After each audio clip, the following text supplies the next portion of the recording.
For research, it's not a fucking fetish. Like, a child born today in the UK has a percentage chance of survival of 99.8%, which is incredible. I thought, is that just the mollycoddled West? And I was putting in third world countries. And even in Africa, it's like 96.5%. In the wilds of Africa, where everything wants to fucking eat a newborn baby, babies are vulnerable enough, aren't they? In Africa, a baby can be born in a mud hut. There's a lion outside. It's covered in blood because they can't wash it. They've got no water. Oh, and it's already got AIDS. Now, by the time that joke goes on Netflix, it'll be nuanced. There'll be an underlying satirical point, I'll claim. But until then, all I've got is, baby's got AIDS. I know that it's funny. I just have to work out why. Leave it with me. Leave it with me. Also, by the time that goes on Netflix, I'd have been playing arenas around the world. It'll be hitting hard, people will be laughing. So if you are an African woman and you just had a baby in Africa and the doctor goes, oh, I'm sorry, your baby's got AIDS. You go, oh my God, you're there. You know, a little baby's got, you're there with your husband and you go, oh, our baby's got AIDS, Jeff. Jeff.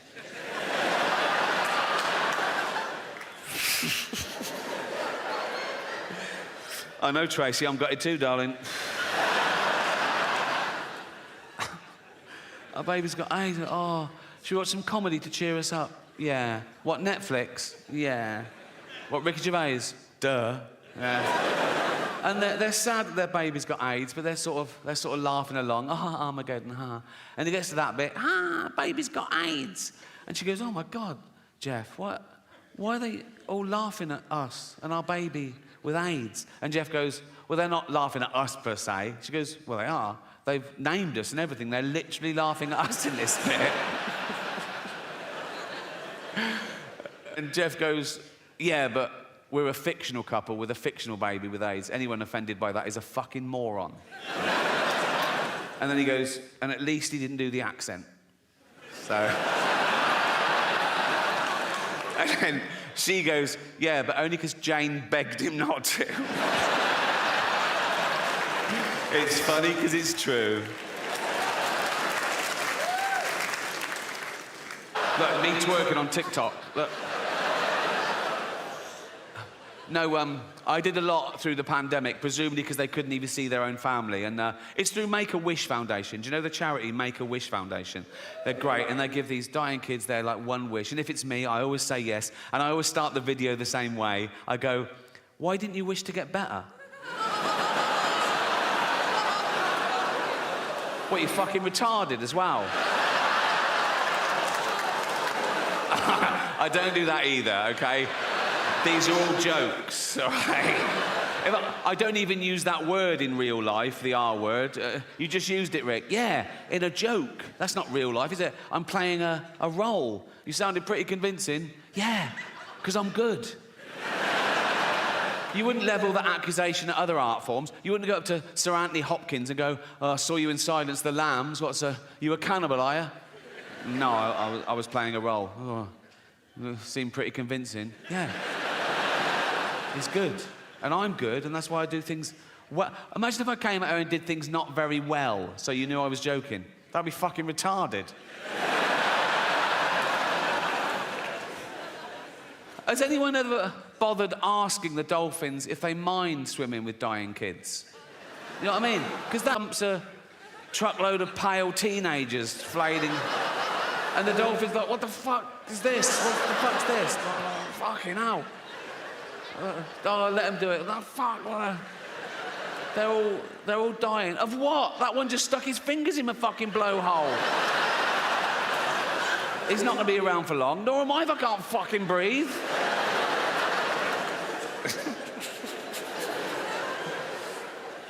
It's very sad. But we all die. We all know we're going to die. And we all do die. So it doesn't really matter if we die one at a Harold Shipman knocking round. Do you know what I mean? Those of you too young to know who Harold Shipman is, right? He is our most prolific serial killer, right? He killed 300 people. He killed old people. That's my point. He'd have his eye on me, go, oh, give him a few more years. And he was a doctor, right? But the reason you haven't heard of him, right, is because he never appears in those lists of the worst serial killers. And he was like one of the worst ever, but he didn't act like a serial killer, right? He was a GP, he was old school, he had a little shirt and tie, little tweed jacket, little beard, little glasses. He'd do house visits, he'd go around to see Edna, 85. You all right, Edna? Yeah. Do you want a cup of tea? Yes, please. And he'd make Edna a lovely cup of tea, right? Then he'd just put her in a lethal amount of opioids, right? And he'd just give Edna the tea and watch her drink it and fall asleep and die. And that was it. He didn't even masturbate. You know, yes, it is a waste, sir, yeah.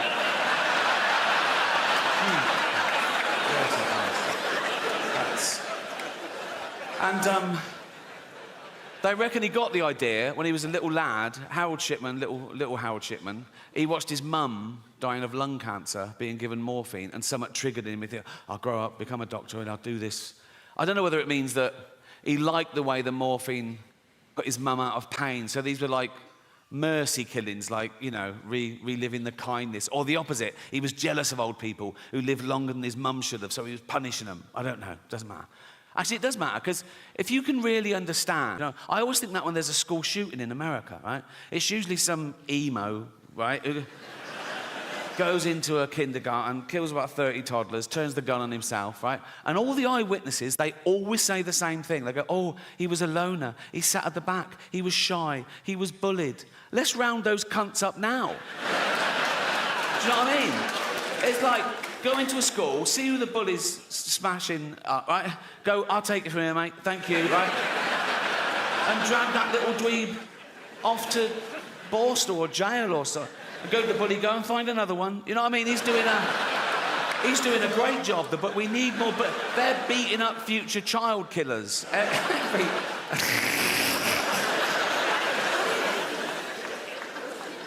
You get obsessed. I studied philosophy at university, and a big part of that is morality. And I've always been against the death penalty. Right? I was a young liberal, and I was really anti the death penalty. And now I'm an old liberal. And I'm still anti the death penalty, but now I love it when someone gets killed doing something they shouldn't at the time. Like, you see a bloke in Brazil, a hostage video, he's got a young girl, he's got a gun to her head, and he goes, you won't take me alive, copper. And then the marksman just takes out his brainstem. Oh, I love that. Pause, rewind, all right? Or when a bullfighter gets gored to death. That is my favourite, right? Particularly when the horn goes up the arse. That, I call that a hole in Juan. Thank you. Or those videos coming out of lawless New York. You see them on Instagram and YouTube. It's someone with an iPhone. He's got someone, right, he's knocking over this little convenience store. He's got a fucking hoodie and a knife, and he's nicking all the booze. He doesn't care he's being filmed. He's going to get away with it. He's going to get away with it. Then, from behind the counter, comes a little 70-year-old Korean man who batters him to death with a broom. I fucking love that. I can't wait to be a 70-year-old vigilante. Just walking around Hampstead with a walking stick. Oh, but it's a sword. I paint it white as well to look even more vulnerable, right? Wear dark glasses like that. I'd see a gang of youths. I'd go over to them and go, so, excuse me, guys, do you know where the Nike store is? I want to buy some Air Jordans with all this cash. And as they go for it, you little fucking cunts.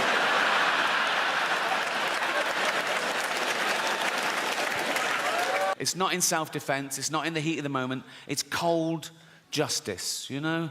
Don't matter what you've done, you could have murdered people, you know? You stand trial, they find you guilty, they put you on death row, sometimes for 10, 15 years, which seems unnecessarily cruel, and then they murder you in front of witnesses. And it's from the Bible. An eye for an eye, a tooth for a tooth. The state says you murdered someone, so we're going to murder you. But if you rape and murder someone, you still only just get murdered. That's a loophole, isn't it? That's like... That smacks of misogyny to me. That's like the judge going, the rape was free, but we're going to... You know, just once I want the judge to go, right, you raped and murdered someone, so you're going to be taken from here to a place where you'll be hung by the neck and raped. What, at the same time? Yes, yes. We got loads of volunteers with dildos, right? So he sort of goes down, I go, fuck off, fuck off. Okay, he's dead. Yeah, I know.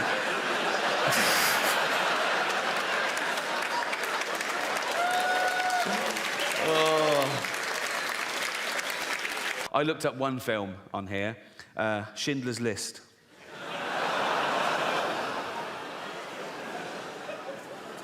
Absolutely real. Schindler's List, doesthedogdie.com. Right? First question, does a dog die? No. Does a cat die? No. Are any animals abused? Someone answers, there is a chicken that's handled roughly, but otherwise unharmed. Now, I love animals more than anyone I know, but if I was Jewish, I'd be slightly offended by this avenue of questioning. Imagine that in real life. Imagine someone says, oh, yeah, my grandparents were murdered by the Nazis. You go, oh, what happened? Oh, they were dragged from their house and sent to the gas chamber. Oh, was a chicken hurt? What? But as I say, it's become, you can ask any question about anything. Someone says, is there child abuse? Is teeth damaged? Is there a hanging? Does someone struggle to breathe? Yeah. Well, yeah, yes. Someone says, does someone fall downstairs? Who's scared of slapstick? It's like... Anyway, so this website was founded in 2010, so it's run about 13 years, right? And the later questions start reflecting the times we live in now, and they get more and more fragile and narcissistic.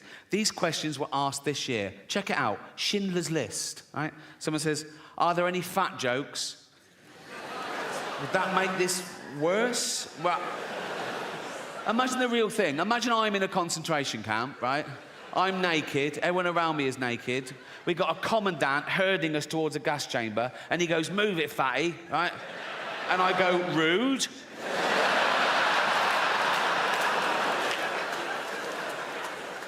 No, that has ruined the whole experience, if I'm honest.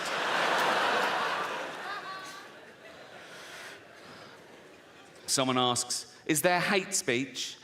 Yeah, there is. Suck it up, Buttercup. Are there any man in a dress jokes? Very few jokes. If you've come to this film for a giggle, you're going to be very disappointed. But this one takes the biscuit for me. Remember, this is a movie set in the 1940s about arguably the worst atrocity in civilized human history. Check this out. Is someone misgendered? Fucking hell. This is quite sweet. Is there any anti-Semitism? Yeah. This is pretty much the mother load, right? Forget Kanye. This is off the fucking charts. Don't do that when you're talking about this. Fuck's sake. I was doing the graph. I was doing like that. This is off the charts. That's... Wouldn't things have been different if that was Hitler's salute? The whole thing would have been... He goes like, it's Hitler. Like, hiya. This is interesting. Does it have a sad ending? Right? Someone says yes, and then someone else says no. And I thought about it. No, but then I remembered, if you've seen the film, if you remember, when the story sort of ends, Spielberg then tacks on a real bit of footage where he gets real-life descendants of people murdered in the Holocaust, and he films them coming into a Jewish cemetery, and they each leave a stone on the grave to represent their family members that were murdered, and it builds up, and it's very moving. And so I think I get the ambiguity. Does it have a sad ending? Yes, in the sense that 6 million Jews pointlessly lost their life, but no, in the sense that there was still enough left over to build a little rockery. So...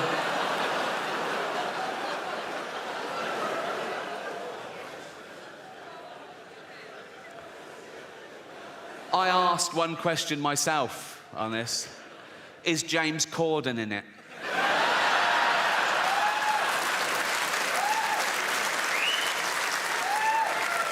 Story. It's still on the theme of Does the Dog Die? When I was 7 years old, my mum took me to the cinema to see a film called Old Yeller. Beautiful film, yeah, made in the late 50s and sort of set in the Wild West on this homestead. And it's about a kid who adopts this little junkyard dog, and he calls